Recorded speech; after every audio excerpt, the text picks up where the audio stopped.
Before I came to Islam, my life was really kind of focused on drink, drugs, having fun. The whole kind of purpose of life was just to have fun and have a laugh.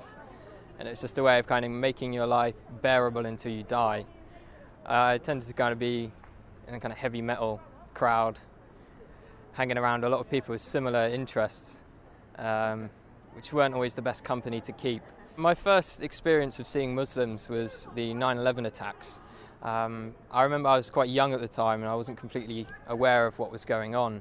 In fact, I ran to one of my friends after seeing the news report and I told him that the tourists had declared war on America because I'd never heard of terrorists before. As the war was unfolding and I was seeing more and more about the war in Afghanistan, I started understanding that these people were Muslims and that the Muslims were doing these horrible atrocities across the world.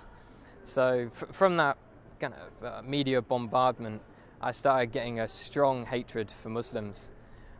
So much, in fact, I tried to join the army 3 times with the goal of wanting to go over there and kill as many of these people as I could, to do my bit for the country and to make it a bit safer for my family. I thought they were kind of the big evil of the world. I started hearing a bit more about Islam. It was the last time I was applying for the army.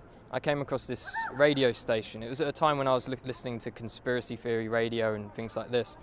And it was a radio station from the American government called Terror Talk. And it was talking about the life of the Prophet ﷺ.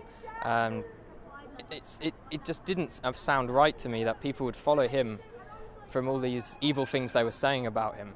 So I started to question what Muslims believed at that time.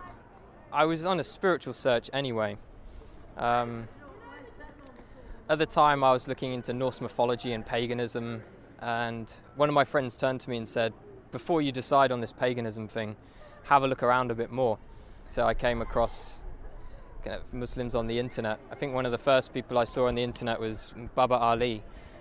And he broke the stereotype of Muslims for me. I was surprised that there was this guy who was funny and he was very laid back. He wasn't with a big beard shouting, kill the kafir and all this kind of stuff. And then I eventually picked up the Quran from my college. When I had it, I actually thought I was picking up a terrorist handbook, and I was a bit worried that MI5 were going to come after me as soon as they saw me take it out of the library. But as soon as I started reading the book, it hit me immediately. And I couldn't stop reading it. It sank deep into my heart.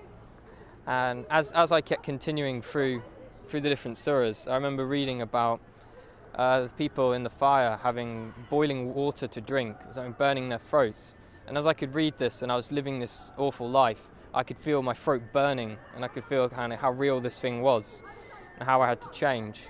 The first day I went to the mosque, I spent all day there reading, and my mum called me in the evening and asked me where had I been all day, and I said I was at a mosque. She was like, what? No, you can't be at a mosque, you're a Christian. Christians don't go to mosques. And she was very, very shocked and thought I was going down a bad path.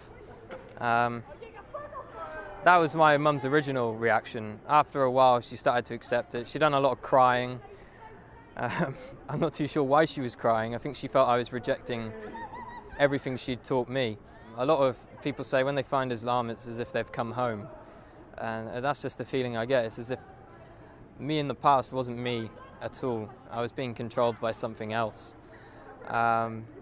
Only good things have happened since I've become Muslim. My life is sorted out and I've never had so much going on in my life at one time. If I was going to give advice to someone else who is thinking about Islam, I'd definitely tell them to come to the mosque and speak to a man of knowledge, not search the internet for the answers. There are some good things on the internet, but when you don't know anything about Islam, you can't judge what is right and what is wrong. So it's much better to speak to someone, spend time with the Muslims. I spent many weeks in their company, and you get an understanding of who they are and what kind of quality of people they are. Don't be afraid of what your family think. I've had many people, and myself as well, was worried about what my parents would think. And at the end of the day, Islam is for you, it's for you. You can just hope the best for your parents will come afterwards.